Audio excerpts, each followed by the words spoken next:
Dhanik Bharat educational institutions inter IIT JEE NEET admission open.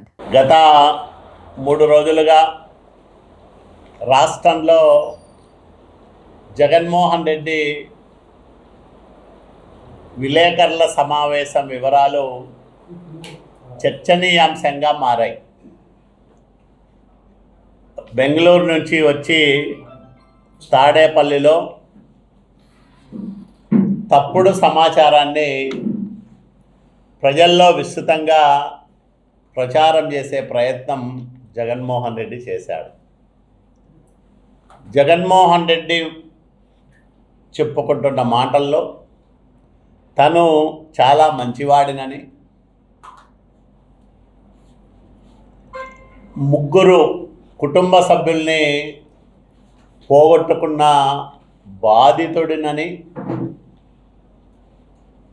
తనకు తన కుటుంబానికి నేరాలతోనూ అరాచకాలతోనూ అసలు సంబంధమే లేనే లేదని బుకాయించే ప్రయత్నం చేశాడు. ఈ రాష్ట్ర రాజకీయాల్లో అంటే ఉమ్మడి ఆంధ్రప్రదేశ్ రాష్ట్రం ఉన్నప్పుడు కానీ లేదా భారతదేశ రాజకీయాలను తీసుకుంటే కూడా ఇంత సుదీర్ఘమైన నేర చరిత్ర ఉన్న వ్యక్తులు, కుటుంబము మనకు భారతదేశ రాజకీయాల్లో ఎక్కడ కనిపించదు, వినిపించదు. ఒక్క వైఎస్ కుటుంబానికే 6 దశాబ్దాల రక్త చరిత్ర ఉంది. 3 తరాల నేర సామ్రాజ్యాన్ని నిర్మించుకున్న దుష్ట చరిత్ర జగన్మోహన్ రెడ్డి కుటుంబం సొంతం. ఎవరికి ఈ దేశంలో ఇంత సుదీర్ఘమైన నేర చరిత్ర లేదు, రాదు భవిష్యత్తులో కూడా. మరో 20-30 సంవత్సరాలు గడిచిన రాజకీయాల్లో 6 దశాబ్దాల కాలంగా నేరాలనే నమ్ముకొని, హింసనే ఆయుధంగా చేసుకొని ప్రాంతాలను, రాజకీయాలను శాసించిన కుటుంబం మనకు ఎక్కడా కూడా దొరకదు. అది వైఎస్ కుటుంబమే. నేను పుట్టకముందే Rajareddy rowdy sheeter.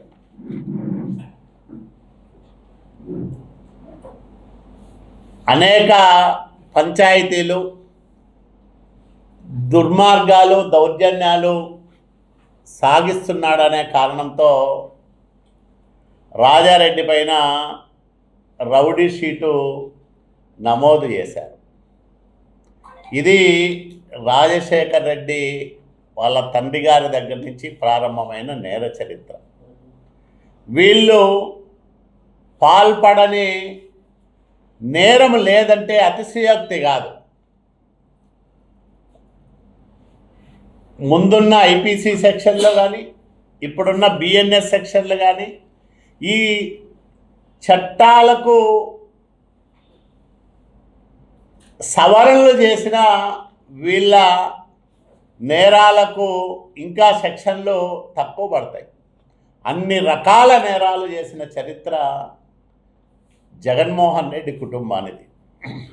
Crime number 23/70 1970లో Rajareddy పైన పంచాయతీ ఎన్నికల సందర్భంలో నమోదైన కేసు ఇది. అట్లాగే crime number 89/74 Rajareddy, George Reddy లాంటి 63 మంది పైన దౌర్జన్యం కేసు నమోదైంది. ఏం కేసు ఇదంటే, వెంకట నర్సయ్య అనే ఒక ముగ్గురాళ్ళ గని యజమాని, చేనేత వర్గానికి సంబంధించిన ఒక వ్యక్తి, ఒక పారిశ్రామికవేత్త, పెట్టుబడి లేకుండా రాజారెడ్డికి ఆ గనిలో భాగస్వామ్యం ఇస్తే అతని పైన దౌర్జన్యం చేశారు వీళ్ళందరూ కూడా. రాజారెడ్డి, ఆయన పెద్ద కొడుకు, మరో 63 మంది పోయి దౌర్జన్యం చేస్తే క్రైమ్ నంబర్ 89/74 1974లో ఈ కేసు నమోదైంది. అదే వెంకట నరసయ్యను అంటే ఆ దౌర్జన్యం చేసిన వ్యక్తులపైన ఆ రోజు కఠినంగా చర్యలు తీసుకొని ఉంటే వెంకట నరసయ్య హత్య జరిగేది కాదు. 15/7/1975 అంటే 74లో దౌర్జన్యం చేశారు. అతను ముగ్గురాళ్ళ గని వీళ్లకు పూర్తిగా అప్పజెప్పలేదనే కారణంతో 15/7/1975లో వెంకట నరసయ్యను హత్య చేశారు. ఆ హత్య కేసులో వైఎస్ రాజారెడ్డి, జార్జి రెడ్డి, మరో 63 మంది ముద్దాయిలుగా ఉన్నారు. అది క్రైమ్ నంబర్ 144/75. అంటే వీళ్ళ నేర చరిత్ర ఎప్పుడు ప్రారంభమైంది, ఎట్లా ప్రారంభమైంది? మొదట ఆ రాజకీయాల్లో హింసను ప్రేరేపించింది, మొదలుపెట్టింది వీళ్ళే. తర్వాత తమ ఆర్థిక అవసరాల కోసం విచ్చలవిడిగా నేరాలకు పాల్పడింది రాజారెడ్డి. రాజారెడ్డి చేసిన నేరాలు ఒక పుస్తకం రాయొచ్చు. ఆ తాతకు ఈయన మనమడు. ఈయన మనకి ఈరోజు మంచి బాలుడు నేనని సర్టిఫికెట్ తనకు తానే ఇచ్చుకుంటా ఉన్నాడు. అట్లాగే క్రైమ్ నంబరు 18/90 16/2/1990 పులివెందుల్లో ఎరుకల కాలనీలో నగరగుట్ట ఎరుకల కాలనీ పైన దొమ్మి చేశారు. దాదాపు 200 మంది అనుచరులతో రాజారెడ్డి దొమ్మి చేసి ఆ కాలనీలో ఇళ్ళన్నీ కూడా దోచుకున్నాడు. దాదాపు 16 లక్షల నగదు, అట్లాగే చాలా ఇళ్లలో నగలు దోచుకొని పోయినారని కేసు నమోదైంది రాజారెడ్డి పైన. అంటే ఎలక్షన్లలో నేరాలు చేశారు. ముగ్గురాళ్ళ గని యజమానిని చంపి ఆర్థికంగా తమ పబ్బం గడుపుకోవడానికి హత్యలు చేశారు. దొమ్మీలు దోపిడీలు కూడా చేశారు. అంటే ఇన్ని రకాల నేరాలు చేసిన వ్యక్తి మంచోడని ఈయన సర్టిఫికెట్ ఇస్తూ ఉన్నాడు. ఇవన్నీ మనమేదో ఈరోజు ఆరోపిస్తున్న అంశాలు కాదు, రాజకీయ లబ్ధి కోసం మాట్లాడుతున్న మాటలు కాదు. ఇవి రికార్డెడ్గా నమోదైన కేసుల వివరాలతో సహా ప్రజల ముందు ఉంచే ప్రయత్నం చేస్తూ ఉంది తెలుగుదేశం పార్టీ. ఎందుకంటే దొమ్మీలు దోపిడీలు చేసిన వ్యక్తి, డబ్బుల కోసం కిరాతకంగా హత్యలు చేసిన వ్యక్తి, ఎన్నికల సందర్భంలో అనేక దఫాలుగా హింసకు పాల్పడిన వ్యక్తి వైఎస్ రాజారెడ్డి అనేది దేశంలో ఎవరిని అడిగినా చెప్పే కఠినమైన నిజం ఇదనే విషయం కూడా ఈ సందర్భంగా మీ అందరికీ నేను మనవి చేస్తూ ఉన్నా. అట్లాగే పోలీసుల మీద దౌర్జన్యాలు ఎప్పుడు ప్రారంభమైనాయి? రాజారెడ్డి, రాజశేఖర్ రెడ్డి, జగన్మోహన్ రెడ్డి ముగ్గురు పోలీస్ స్టేషన్లకు వెళ్ళి పోలీసులను చితకబాది స్టేషన్లోనే పోలీస్ సిబ్బందిపై దౌర్జన్యాలు చేసిన చరిత్ర ఈ ముగ్గురికి ఉంది. మొదట రాజారెడ్డి కోడూరు పోలీస్ స్టేషన్లో 11/10/1992 క్రైమ్ నంబర్ 97/92 ఇక్కడ పోలీస్ స్టేషన్ పైన దాడి చేసి సిబ్బందిని చితకబాదిన కేసులో రాజారెడ్డి నిందితుడు. ఇదే కాకుండా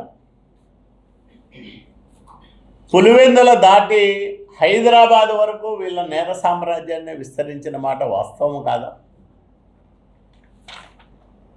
1992లో క్రైమ్ నంబర్ 412 5/12/1992 హైదరాబాద్ తాజ్మహల్ హోటల్లో మరి రాజగోపాల్ అనే వ్యక్తి పైన పాశవికంగా దాడి చేశారు. అది అంటే పులివెందుల నుంచి హైదరాబాద్ వరకు నేరాలు ఘోరాలు చేసిన చరిత్ర ఈ కుటుంబానిది. అవునా కాదా ఒక్కసారి ఆలోచన చేయమని నేను మీ అందరికీ కూడా విజ్ఞప్తి చేస్తూ ఉన్నాను. రాజశేఖర్ రెడ్డి. మొదట ఆయన 26/9/1989లో సహకార సంఘ ఎన్నికల్లో కడపలో బ్యాలెట్ పెట్టెలో నీళ్లు పోశాడు ఫస్ట్. తర్వాత ముద్దనూరు మండలం పోలింగ్ స్టేషన్ 179లో బ్యాలెట్ పేపర్లో పెట్రోల్ పోశాడు తర్వాత ఎన్నికల్లో. ఇదెప్పుడు 22/11/1989. అట్లాగే 25/1989లో కూడా అక్కడ అంటే ఆ ఎలక్షన్లలో మొత్తం వీళ్ళు బ్యాలెట్ పేపర్లలో పెట్రోల్ పోసి వాటిని దగ్ధం చేసిన చరిత్ర రాజశేఖర్ రెడ్డిది.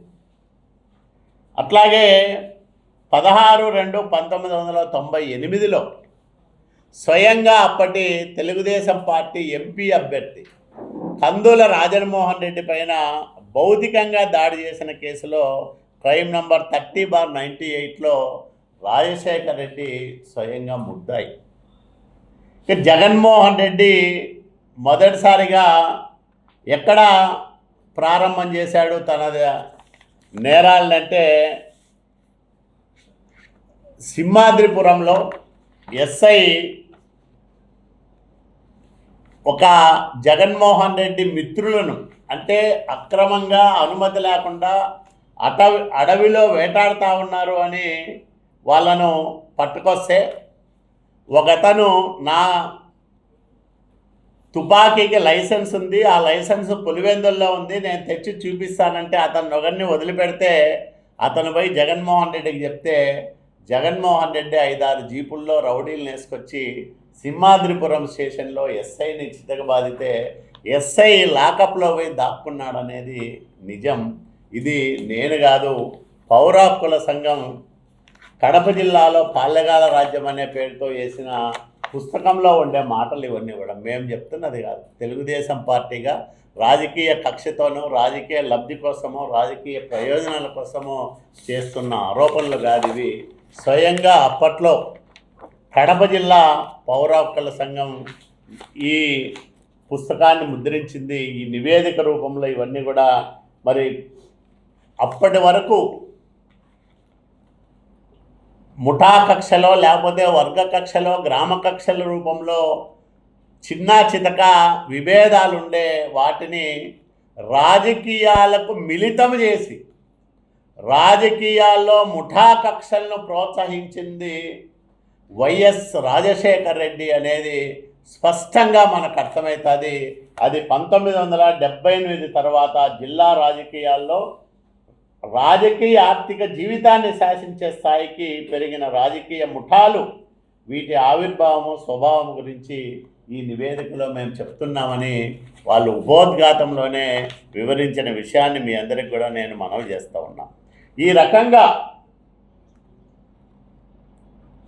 3 తరాల నేరాలకు రాజకీయాల్లో అనేక ఘోరాలకు ప్రత్యర్థులను హతమార్చిన హింసాత్మక సంఘటనలకు ప్రత్యక్షంగా పరోక్షంగా కారణమైన వైఎస్ జగన్మోహన్ రెడ్డి, రాజశేఖర్ రెడ్డి, రాజారెడ్డిల గురించి ఎంత చెప్పినా తక్కువే అనే విషయాన్ని మీ అందరికీ నేను మనవి చేస్తూ ఉన్నా.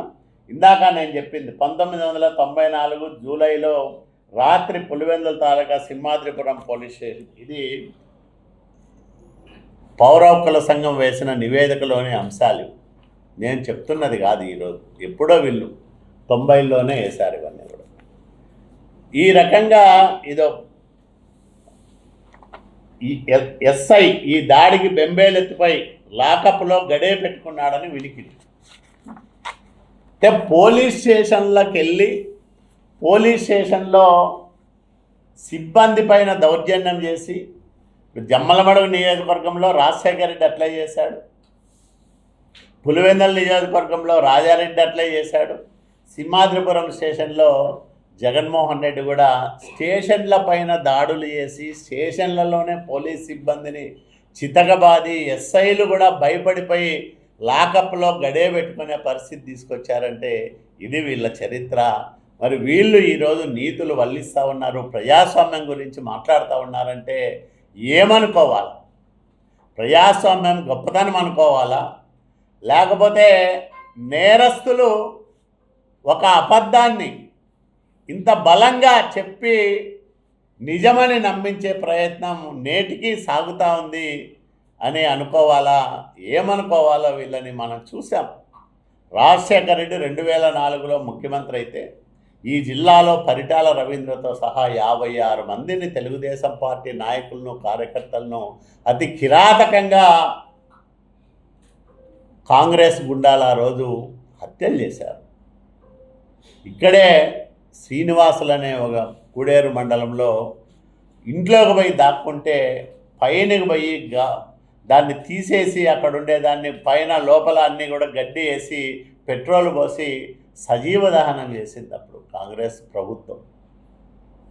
అంటే ప్రభుత్వ అండతో నాయకులుగా చలామణి అవుతున్న రౌడీలు రాజశేఖర రెడ్డి కాలంలో రాజ్యమేలారు, జగన్మోహన్ రెడ్డి కాలంలో మరింత విచ్చలవిడిగా పెట్టలేకపోయినారు. ఇప్పుడు 11 సీట్లకే పరిమితమైపోయినా ఇంకా రప్ప అంటున్నారు తప్ప వాళ్ళు ఎక్కడా ప్రజాస్వామ్య విధానాల్లోకి రాలేదు, మారలేదు. వాళ్ళ ఆలోచనలో కానీ వాళ్ళ మనస్తత్వంలో కానీ ఎలాంటి మార్పు రాలేదనే దానికి ఈ మధ్య జరుగుతున్న సంఘటనలు కూడా ప్రత్యక్ష ఉదాహరణలుగా మనం చెప్పచ్చు. ఆ రోజు రాజశేఖర రెడ్డి 2008లో ముద్దు సీనును జైల్లో హత్య చేస్తే ఎవరో ఆ హత్యలో ఓంప్రకాష్ అనే అతను ముద్దాయిగా చేరిస్తే ఆ హత్య కేసు నా మీద బనాయించాలని రాజశేఖర రెడ్డి ఆ రోజు కుట్రలు చేశాడు. స్వయంగా కేబినెట్ సమావేశంలోనే కాలువ శ్రీనివాసులు దీని వెనకాల ఉన్నాడని ఆ రోజు ఆరోపణ చేశాడు. పెద్ద ఆయన రోసయ్య గారితో 3 రోజులు ప్రెస్ మీట్లు పెట్టించాడు, నా మీద ఆరోపణలు చేశాడు. దీనికి పెద్ద కారణం ఈయనే. ఇట్లా అనవసరమైన వాళ్ళని లేకపోతే హింసా రాజకీయాలతో సంబంధం లేని వాళ్ళని అక్రమ కేసుల్లో ఇరికించడానికి నిరంతరాయంగా కుట్రలు చేసిన కుటుంబం వైఎస్ కుటుంబం అవునా కాదా ఒకసారి ఆలోచన చేసుకోమని నేను ప్రజానీకానికంతా కూడా విజ్ఞప్తి చేస్తూ ఉన్నా.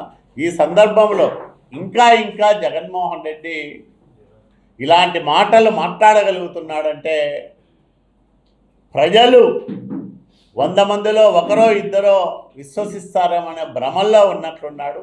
ప్రజలకు వీళ్ళ చరిత్ర తెలుసు. 6 దశాబ్దాల రక్త చరిత్రకు సాక్షిభూతం ఈ వైఎస్ కుటుంబం. 3 తరాల నేర సామ్రాజ్యాన్ని నిర్మించుకొని లక్షల కోట్ల రూపాయలు సంపాదించిన దుర్మార్గమైన కుటుంబం ఈ వైఎస్ కుటుంబం అనేది అందరూ కూడా మరి తెలుసుకున్నారు. ఎందుకంటే జగన్మోహన్ రెడ్డి 2004 నుంచి ఏ రకంగా వేల కోట్ల రూపాయలు ఆర్జించాడు, సిబిఐ ఛార్జ్షీట్లలో ఎంత స్పష్టంగా 43,000 కోట్ల రూపాయలు ఏ విధంగా ఇతను అక్రమంగా సంపాదించాడు అని రికార్డెడ్గా ఎస్టాబ్లిష్ అయింది.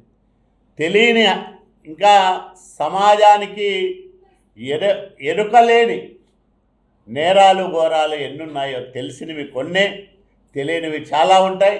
కాబట్టి ఇప్పటికైనా వీళ్ళు ఇంకా తెలుగుదేశం పార్టీ పైన చంద్రబాబు నాయుడు గారి పైన బురద జల్లడం మానుకొని ప్రజలకు లెంపలేసుకొని ప్రజలకు క్షమాపణ చెప్పాలా, లేకపోతే వీళ్ళని ఎవరో కూడా ప్రజలు నమ్మే పరిస్థితి ఉండదు.